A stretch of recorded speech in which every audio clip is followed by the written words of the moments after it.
Hey there, this is Patty Dominguez with episode 72. I had to look. 72 of the Positioning to Profit podcast. Thank you so much for being here. This episode today is going to be a solo show, and it is one of the ideas that I came across as I was really thinking about positioning and what are the standouts for people, and just how daunting is it when you say, oh, positioning myself as a category of one? Well, what does that really entail? And of course, I talk about positioning quite a bit. You can find more information at positioningtoprofit.com, by the way. But in this show, we are going to be exploring what it means to not only be positioned as an expert, but also positioning yourself as a leader. Because as I really think about what being a standout professional means, it's really when you combine the two.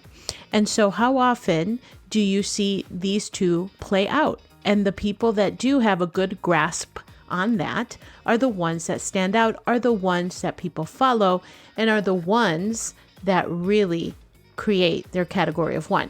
So in this episode, I'm going to be sharing some practical tips as a pulse check for some, but for others as really an awakening of where the opportunities lie for you if you haven't already done so. So stick with me because this episode is a solo show and I'm dropping some great information that you can apply right away. All right, here we go. Hey there, I'm Patty Dominguez. You're about to discover what it means to position your brand and your business to stand out. This show explores the stories of small business owners just like you who are bringing their message out to the world and impacting their tribe. So if you want to take your business to a category of one status, then hang with me because this podcast shares everything you need to know about how to be more prolific with your brand so that you can have more profits. All right, what if I told you that being an expert is only part of the story in positioning yourself as a category of one? I was really thinking about this and had a revelation about it because I remember as I was learning my craft and the thousands of hours that I have, copious amounts of notes, I was taking a look at all my journals of all the conferences that I've been through, since I quit my job and started out on my own January 6th of 2013. And I was taking note. I have this habit of keeping a lot of different journals. I learned that from Jim Rohn, who passed away, I think a handful of years ago or so. And he's just my absolute favorite. And a lot of the things that he would talk about, he would journal. The ideas that he had, the concepts that he learned, he would journal. He talked about how journaling was where he would have this outpouring of ideas and the concepts that he would later then take and expand upon, which is really powerful. So I'm taking a look at all of my journals the other day, especially like over the weekend. I was going through, okay, what can I keep? What can I pitch?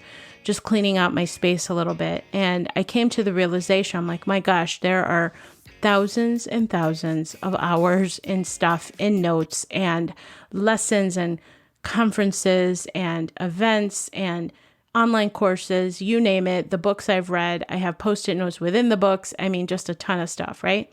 So I can safely say, and I'm very comfortable saying that I'm an expert in what I do. Absolutely. But here's the deal. I am always in learning mode, meaning that I am in no way in a space where I'm like, oh, I know everything, because that is absolutely not the case. So I'm a student of the game and I continue to learn. I continue to implement and learn and test and tweak. And I always tell my clients, I'm like, let me test that out first. I'll be the guinea pig for you. And then we'll see how that rolls out, right? We'll see what kind of feedback I get. And then as a result, I can save you the pain points and all of the landmines if I can.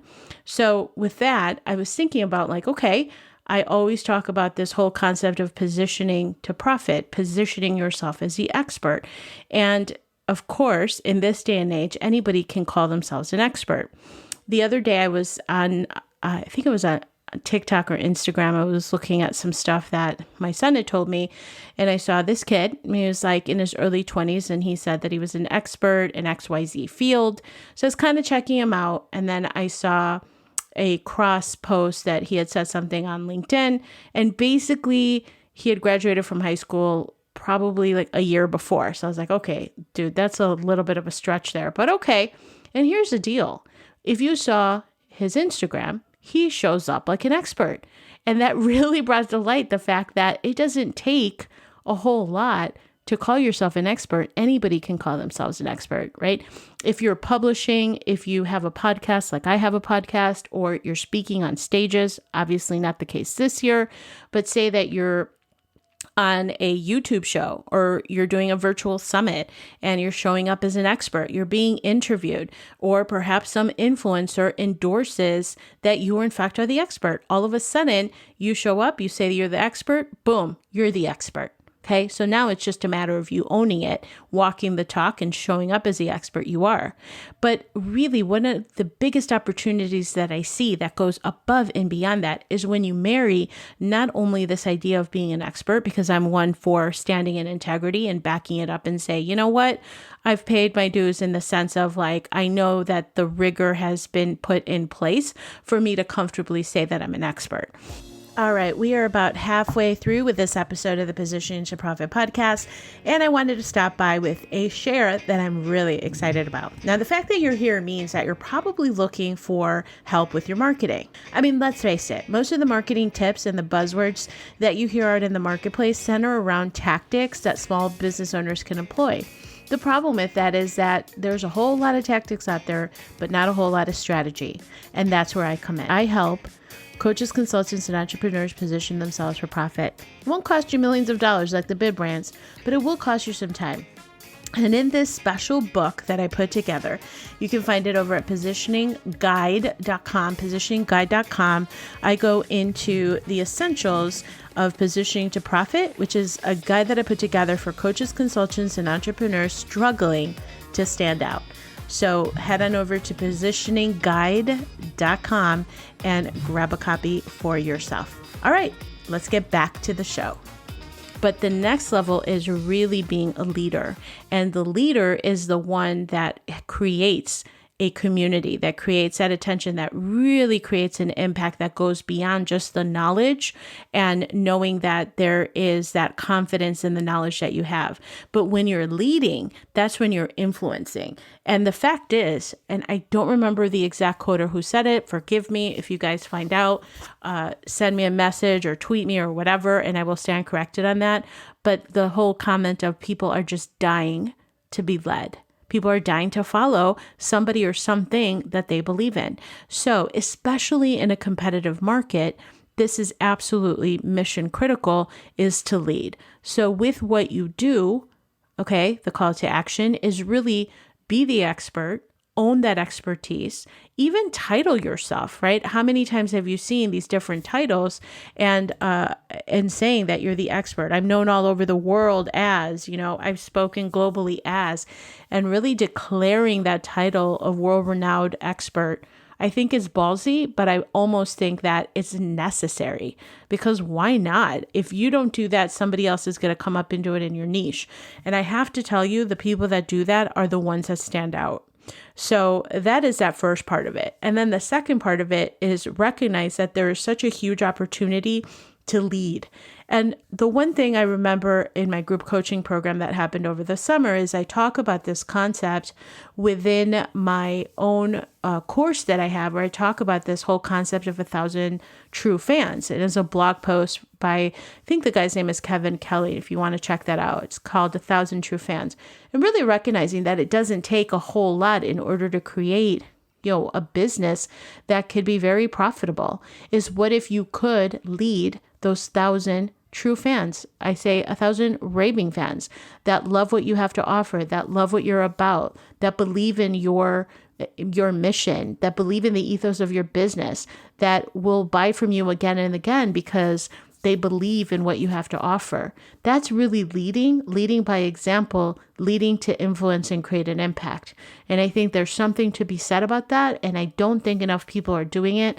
And I'm thinking it's time for us to all stand up and lead our own 1,000 true fans in order to couple the concept of not only having the expertise, positioning yourself, but then also being that leader and really nurturing, cultivating, and earning the attention of 1,000 raving fans. When you have that, that's truly, truly creating a category of one for yourself. So let me know what you think about that, because I've been really thinking about what is a standout? What's a standout in this competitive market? As you know, I mainly coach and mentor other coaches in the space, whether it's life coaches, health coaches, consultants, anyone that is a solopreneur, right? Or they have a small team and they're really looking to stand apart. That's so my sweet spot. And I absolutely love what I do. And I was just really thinking, I'm like, how do you take it to the next level? And I remember bringing that up in my course, and the light went on for someone in the course to say, wow, that kind of takes the overwhelm out, right? Instead of feeling that you have to boil the ocean or impact a whole bunch of people. No, it's just earning the attention of those 1,000 raving fans, cultivating that community so that you're truly standing out as a leader. And I have to tell you, when you combine both the expertise and the leadership, you got gold. So let me know what you think about that. That's what I've been thinking about lately. And you're going to see more of what I have, especially as we are rounding the corner, wrapping up 2020. What a year it has been. But then going into 2021, I'm very hopeful for what is to come. And let me know how I can support you in your journey to create your own category of one. All right, everybody, I'll see you next time. Thank you so much for checking out the Positioning to Profit podcast. If you haven't already done so, please make sure to hit that subscribe button so you don't miss any new episodes. And also, it would mean the world to me if you would take a quick moment to leave a rating and review on iTunes, Stitcher, SoundCloud, or your favorite podcast player. It really helps to get the word out about the podcast and, of course, the featured guests.